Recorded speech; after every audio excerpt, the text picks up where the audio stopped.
नमस्कार, मैं हूं आपके साथ सपना दानू। स्वागत है आपका हमारे चैनल न्यूज एक्सप्रेस पर।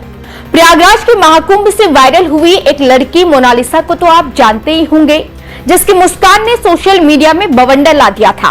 आज वही लड़की टूटती हुई दिखाई दे रही है, लेकिन अब ये कहानी लाइक्स और फॉलोअर्स की नहीं, ये कहानी है आरोपों की, दर्द की और इंसाफ की तलाश की।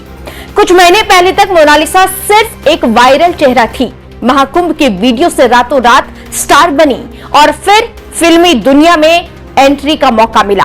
फिल्म का नाम था द डायरी ऑफ मणिपुर और डायरेक्टर थे सनोज मिश्रा। लेकिन यहीं से शुरू होती है एक ऐसी कहानी जिसे सुनकर आप भी सन्न रह जाएंगे। केरलम के कोच्चि में एक प्रेम कॉन्फ्रेंस कैमरों के सामने बैठी है मोनालिसा।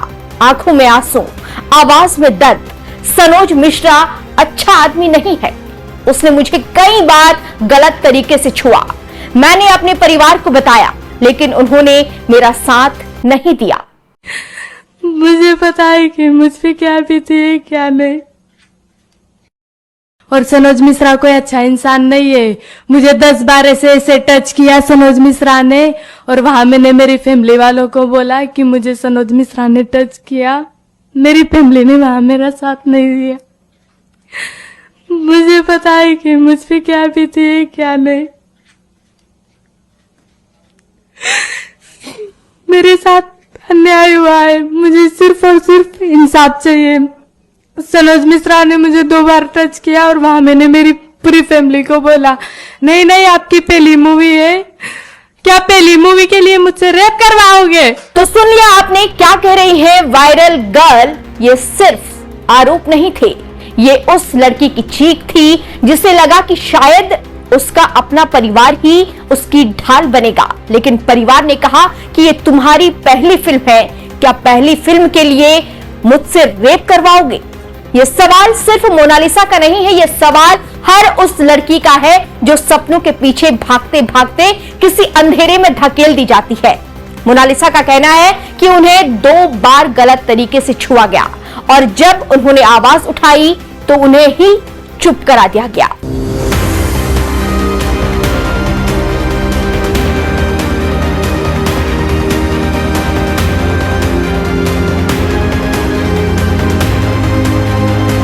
लेकिन कहानी यही खत्म नहीं होती। इसी बीच मोनालिसा ने एक बड़ा कदम उठाया। उन्होंने केरल के रहने वाले अपने बॉयफ्रेंड फरमान खान से शादी कर ली।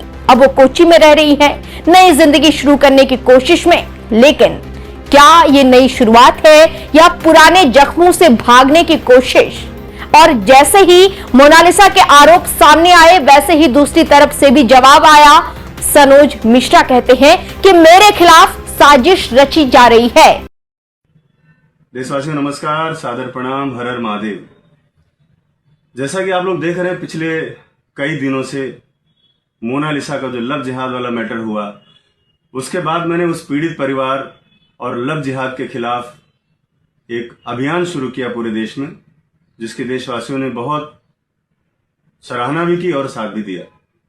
लेकिन अब मामला थोड़ा अलग होता जा रहा है। मामला अब यह है कि मेरे पीछे जिहादियों के साथ साथ केरल की ईसाई मिशनरीज भी आकर ज्वाइंट ऑपरेशन में मेरे खिलाफ साजिश कर रही हैं।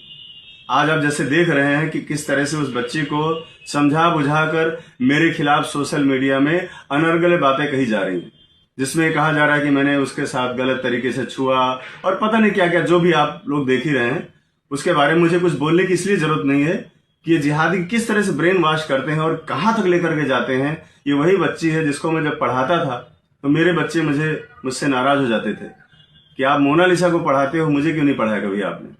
तो उस लेवल पर जो मेरा अटैचमेंट था उसके साथ, आज देखिए कहां से कहां लेकर चले गए। और आज मैं उस बात के दर्द को भी महसूस कर रहा हूं जिस बात को मोनालिसा ने कहा कि इनसे मुझे जान का खतरा है। तो उस लिहाज से देखा जाए तो हमारे ऊपर जो इल्जाम लगाए जा रहे हैं, जो चीजें हो रही हैं, ये कोई बहुत बड़ी चीजें नहीं है। और मैं किसी भी परिस्थिति से निपटने के लिए, लड़ने के लिए मैं हमेशा सक्षम हूं। मैं कभी भी जिहादियों के सामने या देशद्रोहियों के सामने अपना सर नहीं झुकाऊंगा। मैं आप सबसे आज वादा करता हूं, जिस तरह से इन लोगों ने साजिश करके, प्रेस कॉन्फ्रेंस करके मेरे खिलाफ जो बातें फैलाई जा रही हैं, ये देश दुनिया देख रही। क्यों देख रही? इसके पहले क्या था? इसके पहले जितने भी वीडियो देखो उसमें सब ने मोनालिसा ने मेरे बारे में सिर्फ और सिर्फ अच्छा ही बोला, कुछ भी गलत नहीं बोला। अचानक एक रात में क्या हो गया कि मुझे बोल रही कि वो मेरे साथ गलत तरीके से मुझे छूते थे और पता नहीं क्या क्या, जो मैं कभी सपने में भी नहीं सोच सकता कि हम सनातनी लोग हैं, हम जिहादी नहीं है कि हम बहन कहने के बाद, बेटी कहने के बाद उनको भगा ले जाएं और उनके साथ अवैध संबंध बनाएं। ये हमारे संस्कार में, हमारे कल्चर में, या हमें हमारे धर्म में हमें शोभा नहीं देता, हम सपने में भी नहीं सोच सकते। उसके बारे में कोई सफाई भी पहली बार तो देना नहीं चाहूंगा। दूसरी बात है कि मेरे खिलाफ ज्वाइंट ऑपरेशन चल रहा है। एक तो जिहादी मेरे पीछे पड़े हुए हैं और दूसरी बात वहां की ईसाई मिशनरीज भी मेरे पीछे लग गई जब से मेरा फिल्म का ट्रेलर लॉन्च हुआ है।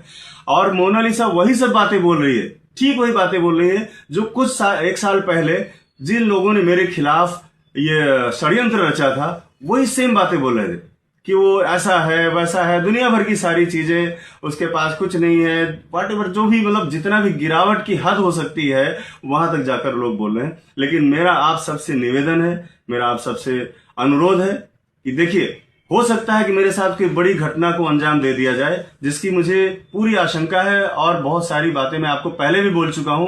एक हफ्ते पहले जब मैंने वीडियो जारी किया तो उसमें भी मैंने कहा था कि मोनालिसा को मेरे खिलाफ भड़काया जा रहा है, उसको खड़ा किया जा रहा है। ये बात मैं आपको पिछली वीडियो में बता चुका हूं, जब मैं भोपाल स्टेशन पे था वहां से मैंने वीडियो जारी किया था, क्योंकि केरल से मुझे ऐसी खबरें आ रही थी। केरल में भी लोग हैं, हमारे राष्ट्रवादी लोग हैं, वो लोग मेरे संपर्क में हैं और मुझे बताते हैं कि वहां क्या होने वाला है और क्या हो रहा है। आने वाले समय में मेरे साथ, मेरे परिवार के साथ कुछ बड़ी दुर्घटना हो सकती है। ये बात आप सब तक पहुंचाने के लिए मैं वीडियो बना रहा हूं और मैं आपसे कहना चाहूंगा कि लव जिहाद की लड़ाई, धर्मांतरण की लड़ाई रुकनी नहीं चाहिए। मुझे कुछ भी हो जाए, कल को मुझे कुछ भी हो सकता है, लेकिन मैं आपसे यही आग्रह करूंगा कि मेरे परिवार को थोड़ा सा आप लोगों का सपोर्ट चाहिए होगा और खासतौर पर मेरी माँ को, क्योंकि वो बहुत बीमार है। कुछ भी अगर मेरे साथ होता है तो सब देशवासियों से ये मेरा निवेदन है कि इस बारे में थोड़ा सा संज्ञान रखें, क्योंकि मैं फिल्म डायरेक्टर, एक सामाजिक कार्यकर्ता होने के साथ साथ मैं किसी का पति भी हूँ, किसी का बाप भी हूँ और किसी का बेटा भी हूँ।